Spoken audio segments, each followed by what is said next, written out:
Ikatlong kabanata. Kung ganoon, ano ang kalamangan ng pagiging isang Hudyo? At ano ang kahalagahan ng pagiging tuli? Totoong nakakahigit ang mga Hudyo sa maraming bagay. Una sa lahat, ipinagkatiwala sa kanila ang salita ng Diyos. Kung hindi naging tapat ang ilan sa pagsunod sa Diyos, nangangahulugan bang hindi na rin magiging tapat ang Diyos sa pagtupad sa kanyang mga pangako?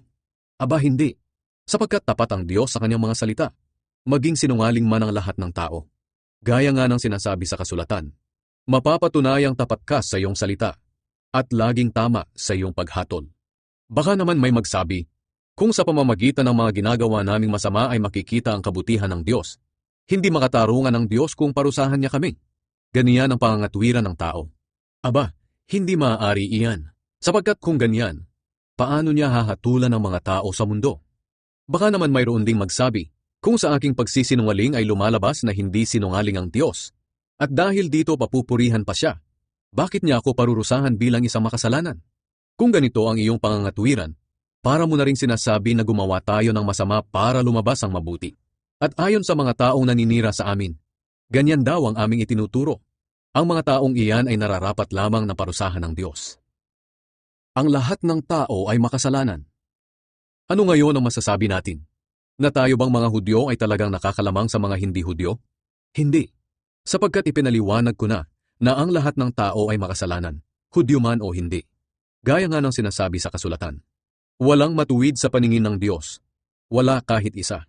Walang nakakaunawa tungkol sa Diyos. Walang nagsisikap na makilala siya. Ang lahat ay tumalikod sa Diyos at naging walang kabuluhan. Walang gumagawa ng mabuti. Wala kahit isa. Ang kanilang pananalita ay hindi masikmura tulad ng bukas na libingan. Ang kanilang sinasabi puro pandaraya. Ang mga salita nila ay parang kamandag ng ahas. Ang lumalabas sa kanilang bibig ay panay pagmumura at masasakit na salita. Sa kaunting dahilan lang pumapatay agad sila ng tao. Kapahamakan at hinagpis ang dala nila kahit saan. Hindi nila alam ang mamuhay ng mapayapa at wala silang takot sa Diyos. Ngayon, alam natin na ang lahat ng sinasabi ng kautusan ay para sa ating mga Hudyo na namumuhay sa ilalim ng kautusan, para walang maidahilan ng sino man na hindi siya dapat parusahan.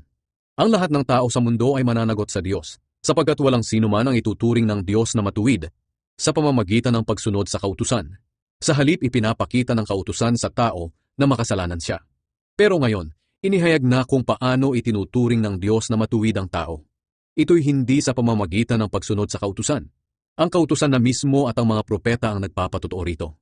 Ang tao'y itinuturing ng Diyos na matuwid sa pamamagitan ng pananampalataya kay Hesukristo. At walang pinapabura ng Diyos.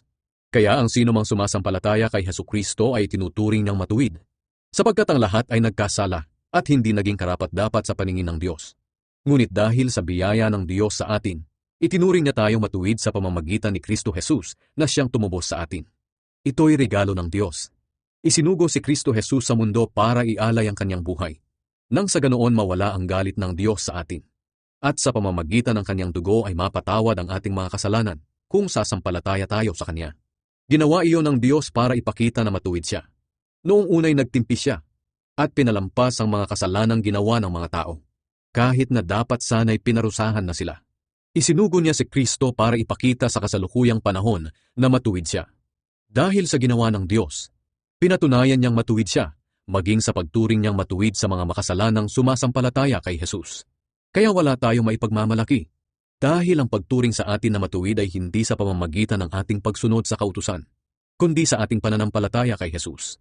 Sapagkat naniniwala tayo na itinuturing ng Diyos na matuwid ang tao sa pamamagitan ng kanyang pananampalataya kay Kristo, at hindi sa pagsunod sa kautusan.